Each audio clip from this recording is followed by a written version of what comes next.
সখী শনে বিনোদিনী যুবতী করিয়া, সখী শনে বিনোদিনী যুবতী করিয়া, একটা বিনি সুতার মালা হাতে হরষিত হইয়া, বিনি সুতার মালা হাতে বিষ ভানুয়ালা, বিনি সুতার মালা। বিনি সুতার মালা কাকে বলে? আমাদের চট্টগ্রামে তো কীর্তনিয়াদেরকে ফুলের মালা দেওয়া হয়। এখানে যদিও কাগজের মালা, কিন্তু সব মালার মধ্যখানে একটা সুতা থাকে, তাই না? আর বিনি সুতা কেমন? মুর্শিদাবাদে গ্রামে অঞ্চলে মায়েরা এখনো বিনি সুতার মালা করে, ফুলের সঙ্গে ফুল যুক্ত করে মালা করে। একটা ফুল ঝরে পড়ে গেলে সব মালা চরণে ঝরে পড়ে যায়, তাই তাকে বলা হয় বিনি সুতার মালা।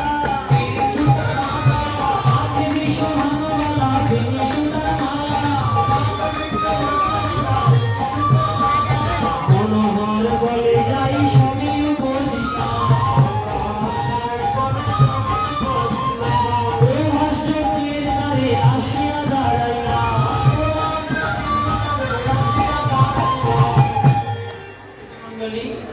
প্রভাসযজ্ঞে গেলে সবাই, এখানে ছোট্ট একটা তত্ত্ব কথা আছে, বুঝবার বিষয়, সবাই একটু মন দিয়ে শ্রবণ করবে।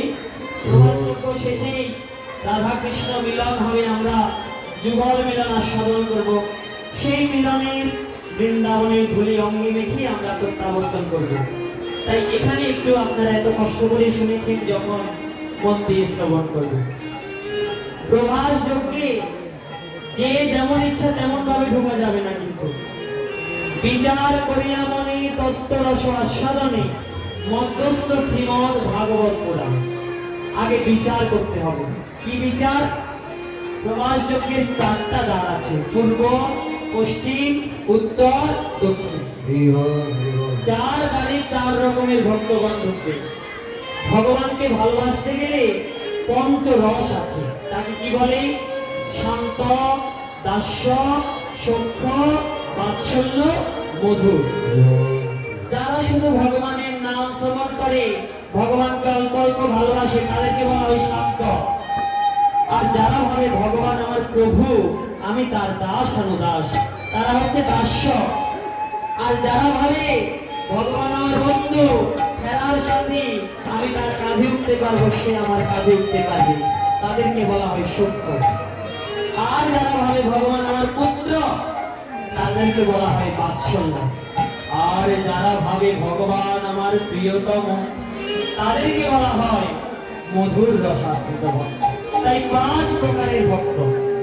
শান্ত রসে যারা আছে, তারা প্রথম দুয়ারে ঢুকে গেলে তারা সবাই বলে বলছে, দ্বারকাধীশ মহারাজ কৃষ্ণচন্দ্র কি জয়, দ্বারকাধীশ মহারাজ কৃষ্ণচন্দ্র কি জয়, দ্বারকাধীশ মহারাজ কৃষ্ণচন্দ্র কি জয়। তারা প্রথম দ্বারে ঢুকে। এবার দ্বিতীয় দ্বারে যারা সখ্য রসে সখা ভেবে গোবিন্দকে ভালোবেসে, তারা কিন্তু দ্বারকাধীশের জয় দিচ্ছে না, তারা কি দিচ্ছে? জয় কানহাইয়া লাল কি, হাতি ঘোড়া লাল কি, জয় কানহাইয়া লাল কি, হাতি ঘোড়া লাল কি, আনন্দ দোলাল কি, হাতি ঘোড়া লাল কি, আনন্দ দোলাল কি, হাতি ঘোড়া লাল কি, নন্দ কি আনন্দ হয়, জয় কানহাইয়া লাল কি, হাতি ঘোড়া লাল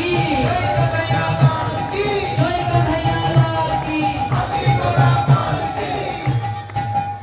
এইভাবে যখন দ্বিতীয় দ্বারে সখাগণ ঢুকলেন, ভগবান জানতে পারলেন এই তো দ্বারকাতে তো এই ডাক কেউ আমাকে ডাকে না, নিশ্চয় আমার ব্রজ রাখালগণ সখাগণ এসেছে। গোবিন্দ সেই রাখাল রাজার বেশে সখাগণকে নিয়ে এলেন যজ্ঞ ভূমিতে। এইবার তৃতীয় দ্বারে বাৎসল্যের দ্বার। মা যশোদা ননির থালা নিয়ে ঢুকবে।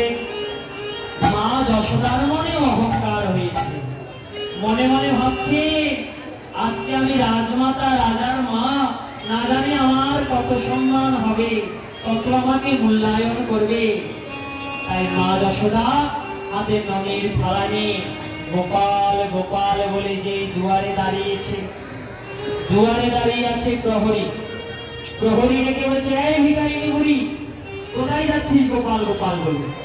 এখানে তো গোপাল নামে কেউ থাকে না, আমাদের রাজার নাম কৃষ্ণ, এখানে গোপাল নামে কেউ থাকে না, যা বলছি দূর হয়ে যা। মা বলছে, দাঁড়ি রে, তুই আমাকে দ্বার ছেড়ে দে, তোদের রাজাই হচ্ছে আমার পুত্র, তোদের কৃষ্ণই তো আমার গোপাল, দয়া করে তারি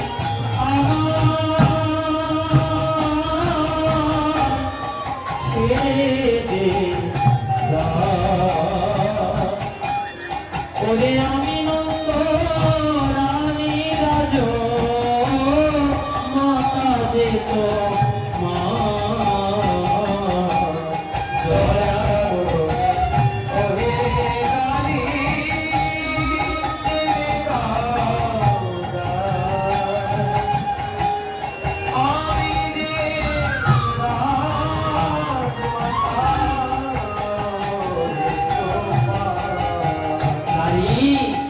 দাঁড়ি ছেড়ে দেবছি, আমি নন্দরানী, আমার পুত্র যজ্ঞ করছে, আমি পুত্রের যজ্ঞে যাবো, আমাকে তার ছেড়ে দে, আমি রাজমাতা তোকে। দাঁড়িয়ে বলছি, কি কি বললি ভিখারিনী? আমাদের রাজা তোর পুত্র, এখানে কি কোনো সমস্যা? যদি ভুল ত্রুটি হয় আমাদেরকে বলতে পারে, মনোযোগটা ওখানে চলে যায়, কেমন? কোনো সমস্যা আপনাকে বলতে পারে। মা নন্দরানী বলছে, নহেদারি দ্বার ছেড়ে দে, আমি তোদের রাজমাতা, আমাকে ঢুকতে দে। দাঁড়িয়ে বলছি, কি বললি? আমাদের রাজা তোর পুত্র? ও বুঝতে পেরেছি, কতদিন খাস নাই, পেটের ক্ষুধায় তোর মাথাটা খারাপ হয়ে গেছে। আমাদের রাজা তোর মতো কাঙালিনী ভিখারিনীর পুত্র হবে কেন? আমাদের রাজমাতার নাম হচ্ছে দৈবকী, আমাদের রাজপিতার নাম হচ্ছে বসুদেব। দৈবকী পরমানন্দ কৃষ্ণ বন্দে জগৎগুরু। আমাদের রাজা তোর পুত্র হবে কেন? যা যা মা, ওই যে ওখানে ভিখারি কাঙালি যারা বসে আছে ওদের সঙ্গে বসে থাক, আজকে যজ্ঞ শেষ হলে যা চাইবি তাই পাবি, পেট ভরে খাবার খেতে পারবি, ওইখানে ভিখারি কাঙালিদের সাথে বসে থাক মা। আমার কথা শোন, যজ্ঞ সঙ্গ হলে পরে আশিস পাবো রাজদারে,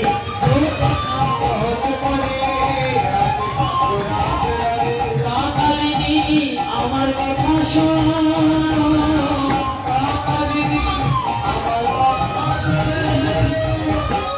আমাদের রাজা যিনি পরম দয়াল তিনি, যে ধন চাইবি পাইবি সেই ধন,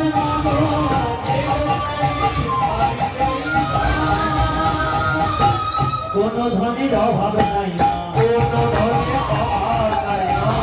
রাজা জগতের রাজা, কোন ধনের অভাব নাই না। পেট ভরে খেতে পারবি মা, ওই দিকে বসে থাক, আমাকে বিরক্ত করিস না, চলে যা, দূর হয়ে যা। তখন মা যশোদা বললি, কি বললি? কি বললি নারী? আমি ভিখারি, ভিক্ষা করতে এসেছি?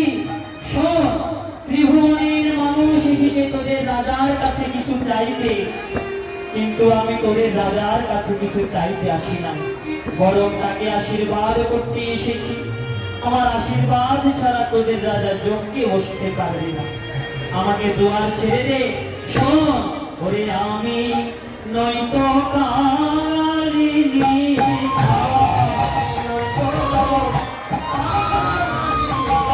আমি বৃন্দাবনে প্রজরামি, আমি নয়তো কাঙালিনী।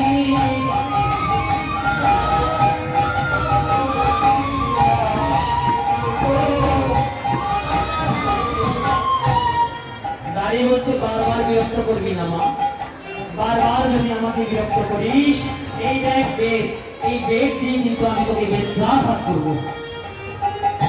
মা যশোদা বলছে, নারী আমি জানি তুই কোনোদিন আমাকে মারতে পারবি না, কেন জানিস? তোদের রাজা আমার পুত্র, তুই আমার পুত্রের নারী, আমার পুত্র সম, পুত্র কোনদিন মাকে প্রহার করতে পারে না, আমাকে দুয়ার ছেড়ে দে। তাই আজ দাড়ির মন থেকে সমস্ত মায়া মমতা চলে গেল। কি বললি, কি বললি পাগলিনী, কি বললি কাঙালিনী? বারবার বিরক্ত করছিস। একটি বেদকে দাড়ি মা যশোদার অঙ্গে বেত্রাঘাত করছে। দূর হয়ে যা, দূর হয়ে যা, দূর হয়ে যা। মা যশোদা দাড়ির বেত্রাঘাতে রক্তাক্ত হয়ে ভূমিতে পড়ে গেল, কিন্তু নবনীর থালাটা মায়ের বুকে ধরা আছে। ডাক দিয়ে বলছি, কোথারে গোপাল,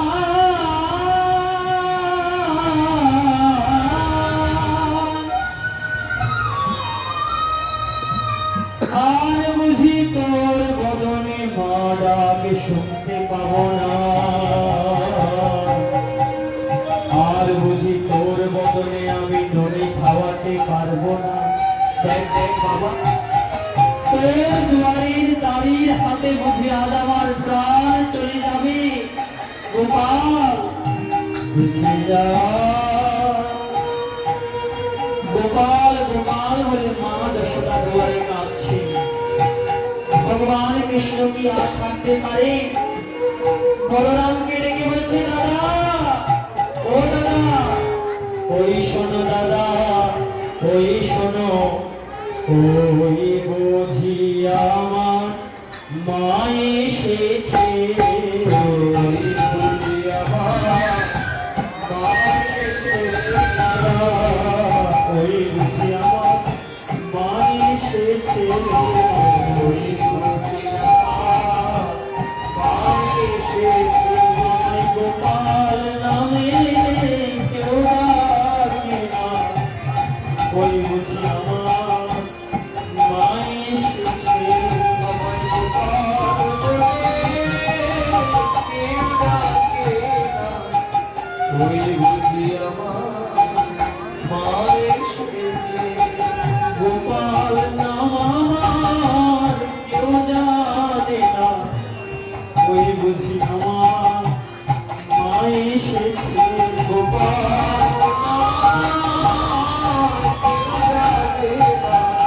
ওই বুঝি আমার মা, দাদা গোপাল নামে আমার কেউ ডাকে না, ওই বুঝি আমার মা এসেছে। গোপাল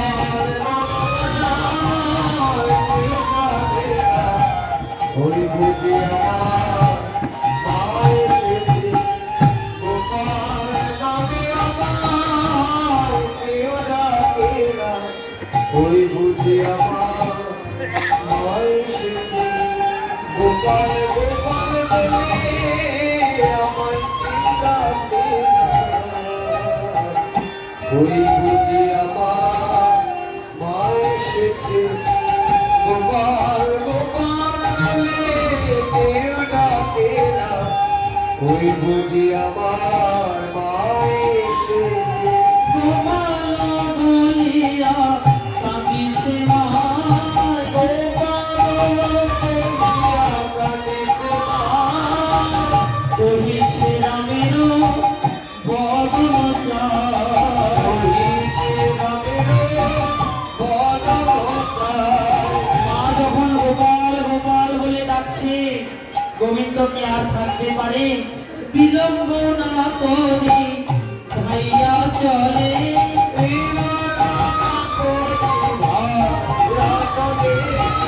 যাইয়া বসিল যশোদা কোলে, যাইয়া বসিল যশোদা কোলে।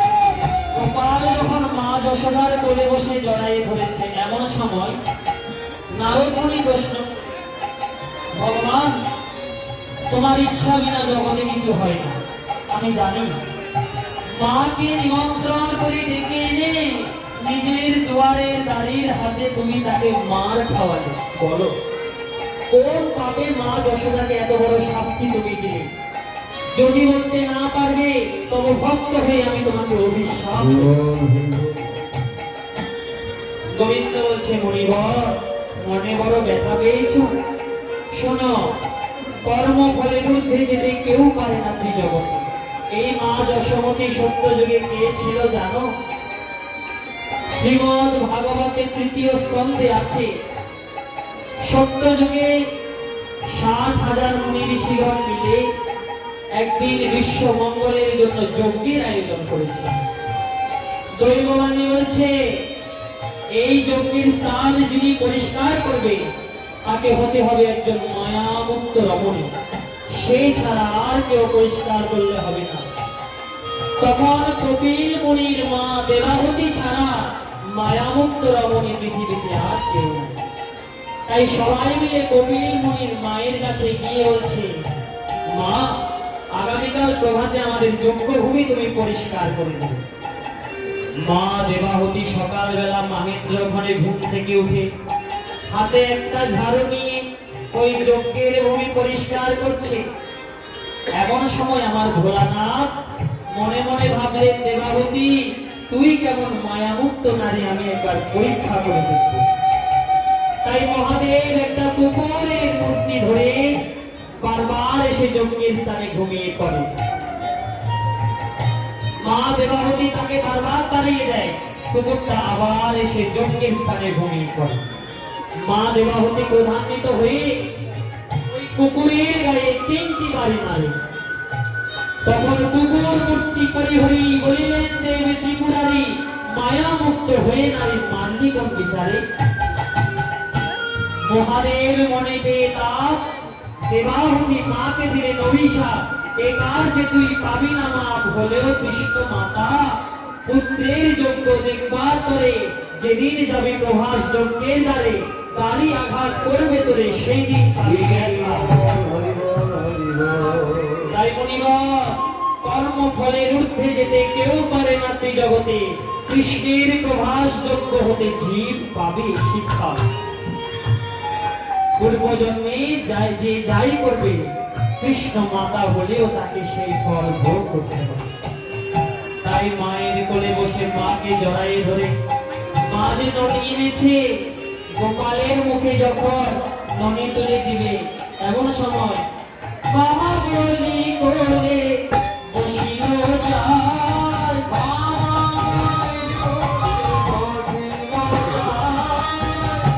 দেখিয়া দৈব কি আইল ধারে,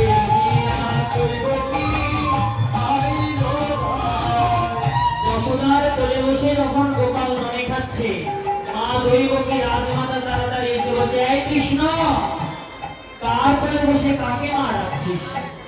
আমি তোর গর্ভধারিণী মা, কংস কারাগারে বুকের মধ্যে পাষাণ নিয়ে 10 মাস 10 দিন কষ্ট করেছি, সবাই জানে।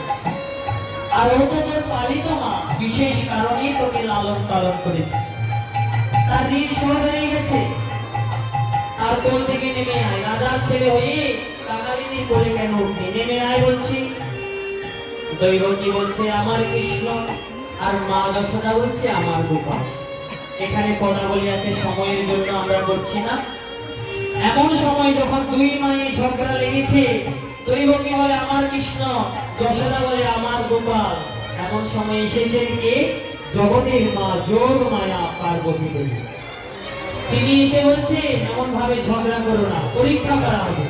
কে কৃষ্ণের আসল মা পরীক্ষা করা হবে। কিভাবে পরীক্ষা হবে শোনো, সবাই মন দিয়ে শোনো। ওরে সতে তো বসন টানা হইবে, সতে তো বসন টানা হইবে, সতে তো বসন টানা হইবে, সতে তো বসন টানা হইবে, নিকটি বস্ত্রের ভিতরে যাবে, নিকটি বস্ত্রের ভিতরে যাবে, 100টা কাপড় পরপর টানা হবে। আর রাজা নৃপতি বস্ত্রের ভিতরে থাকবে, আর বস্ত্রের বাইরে থাকবে মা যশোমতী আর মা দৈবকী। যার স্তনযুক্ত ধারা শতবস্ত্র ভেদ করে গোবিন্দ বদনে গিয়ে পড়বে, তিনি কৃষ্ণ জননী।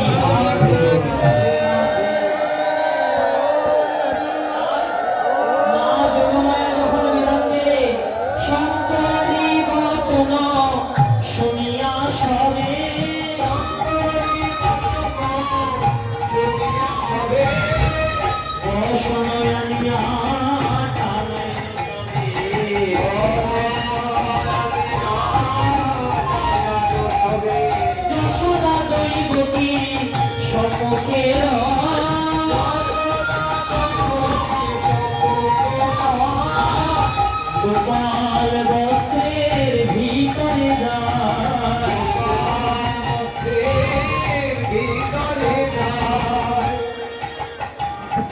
পরীক্ষা হবে কে কৃষ্ণের আসল মা।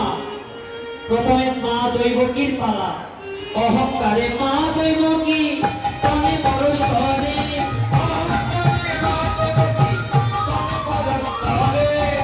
অহংকারে মা দৈবকী স্তনে পরশ করে,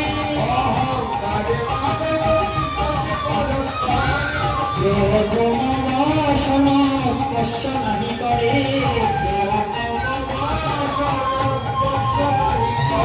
ভেদ করা তো দূরের কথা,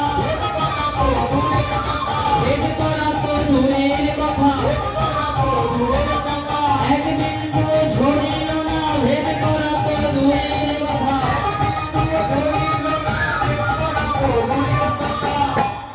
এক বিন্দু স্তনদুগ্ধ ধারাও ঝরল না। মা দৈবকী বলছে, তাহলে কি আমি তোর মা নই? গোবিন্দ বলছে, শোনো মা, তুমিও আমার মা, কিন্তু আজকে পরীক্ষায় তুমি হেরে গেলে। জানো কেন? সেই পূর্ব জন্মের কর্মফল। ছিলে ত্রেতাতে কই কই, তাই এত সই, পেয়েছো কারা যন্ত্রণা।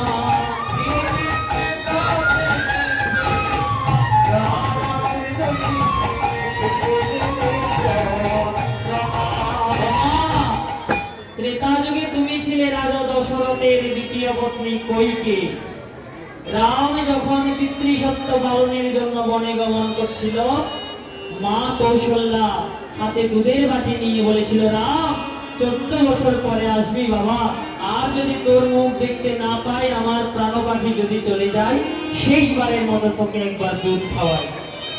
তখন তুমি কইকেই হয়ে আমার মায়ের হাত থেকে দুধের বাটিটা ফেলে দিয়ে বলেছিল, রাম, সন্ন্যাসীর আবার এত আদর্শ আর কিসে, যাও পিতৃসত্য পালন করো। সেই অপরাধের কারণে বিশ্বের মালিক একজন আছে, তার চোখকে কেউ ফাঁকি দিতে পারে না। তাই দেখো মা, আমার মা হইও, আমার গর্ভধারিণী হইও, এক বিন্দু স্তনদুগ্ধ তোমার স্তনে ঝরল না। ঈশ্বর সন্তান প্রসবের আগে মায়ের স্তনে দুগ্ধ ভরে দেয়, সন্তানটা পৃথিবীতে গিয়ে কি খাবে। আর দেখো, সেই মা হইও তোমার স্তনে দুগ্ধ ঝরল না। এবার মা যশোমতীর পালা। মা যশোমতী কেঁদে বললেন, গোপাল, আমি জগতে আর কিছু জানি না, আমি শুধু জানি তুই আমার পুত্র আর আমি তোর মা। তাই গোপাল গোপাল বলি যশোদা, স্তনে পরশ করে, গোপাল গোপাল বলি যশোদা, স্তনে পরশ করে। সবাই মিলে উলুধ্বনি দেবে, শত বছরে ভেঙে করিয়া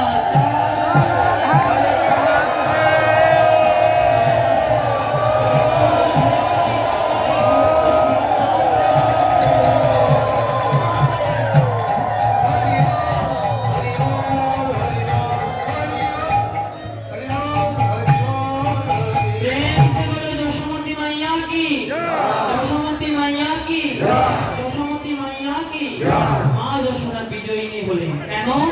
এই মা যশোদা ছিলেন সত্য যুগে ধরা সতী, নিজের স্তন কেটে মুদি দোকানে বন্ধ থেকে অতিথি নারায়ণ সেবা করেছিলেন। তাই আমি সেই ধরার ফাঁদে পড়লাম, ধরা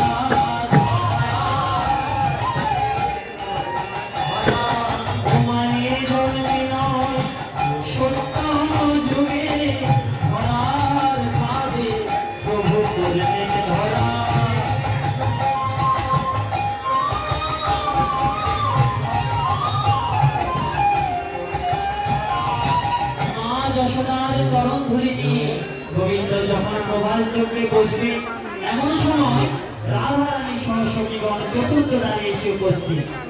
সখীগণ নারীকে বলছে, এই নারী, তোমার মহারাজাকে জিজ্ঞাসা করো, ওরে গুরু বিনা কি যোগ্য করে, গুরু বিনা কি যোগ্য করে, গুরু বিনা কি যোগ্য করে, গুরু বিনা কি যোগ্য করে, সুভাষ তোমার মহারাজের গুরু বিনা কি যোগ্য করে, সবার আপনি গুরুদেবকে পূজা করতে হয়, না হলে কোনো যোগ্যে বসা যায় না। তাই তো গুরু বিনা কি যজ্ঞ করছে তোমার রাজাকে জিজ্ঞাসা করো। দাঁড়ি গিয়ে যখন জিজ্ঞাসা করলেন, দাঁড়ি বলছে আমাদের রাজা তো জগতের গুরু, তারও আবার গুরু আছে নাকি? তখন সখীগণ বলছে হ্যাঁ, তোমাদের রাজাকে গিয়ে জিজ্ঞাসা করো গুরু বিনা কি যজ্ঞ করছে। যেই দ্বারকাধীশকে বলেছেন, গোবিন্দ বলছে এই তো আমার সখীগণ এসে গেছে, আমার প্রেমের গুরু রাধা রানী চলে এসেছে। তাই সেই বৃন্দাবনের মদন মোহন বেশে, যেই বেশে ত্রিভুবন মোহিত হন, সেই বেশে গোবিন্দ রাধা রানীর সামনে দাঁড়াবে। রাধা রানীর সামনে গুরুর সামনে দাঁড়িয়েছে, এখন গুরুদেবকে পূজা করতে হবে না? গুরু পূজা কেমন করে করতে হয় গোবিন্দ শিখিয়ে দিলেন। কেমন ভাবে? আমি প্রভাসের জল চরণ ধোয়াইল,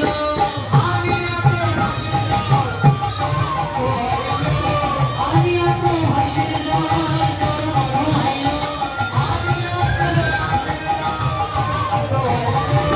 আপনা পিতবাসে চরণ মোছাইল,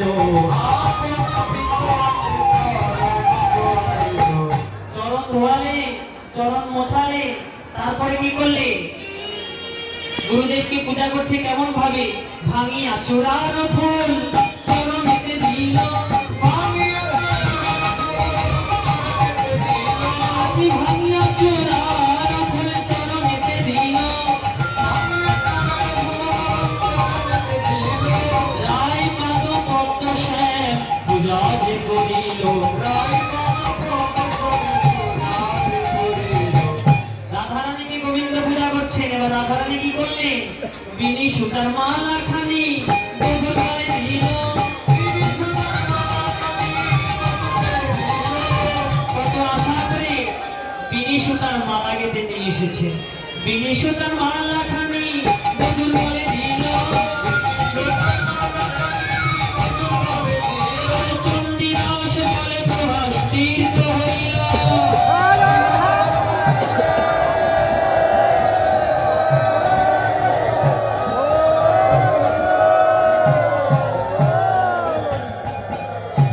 এইবার গুরুদেবের আশীর্বাদ নিয়ে গোবিন্দ প্রভাস যজ্ঞে বসবেন। প্রভাস যজ্ঞের পরে শতবর্ষ পরে রাধা কৃষ্ণের যুগল মিলন আমরা সাধন করব। তার আগে আজকে যে উদ্দেশ্যে এই অনুষ্ঠান, আমরা সময়ের দিকে তাকাচ্ছি। আপনাদের সবার জন্য প্রসাদের আয়োজন করা হয়েছে, কেউ প্রসাদ না নিয়ে যাবেন না। আপনারা আশীর্বাদ করবেন এই মন্দিরের কমিটি যারা আছে এবং যারা স্বেচ্ছাসেবক হয়ে প্রসাদের ঘরে কাজ করছে। তারা বসে কীর্তন শুনতে পারে না, বসে লীলা কীর্তন শুনতে পারে না, সর্বক্ষণ তারা ভক্তদের সেবা করে। তাই যারা স্বেচ্ছাসেবকগণ আছে আর কমিটি যিনি আছেন, আপনারা দুহাত ভরে তাদেরকে আশীর্বাদ করবেন প্রতি বছর বছর, এমন ভাবে যেন তারা উৎসবের আয়োজন করতে পারে।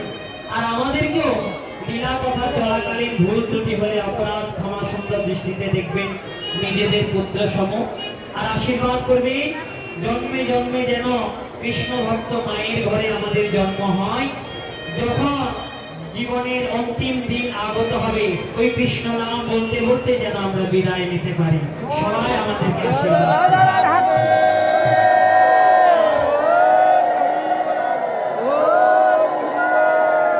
আজকে যে উপলক্ষে আপনাদের অনুষ্ঠান, সেই অনুষ্ঠানের নাম হচ্ছে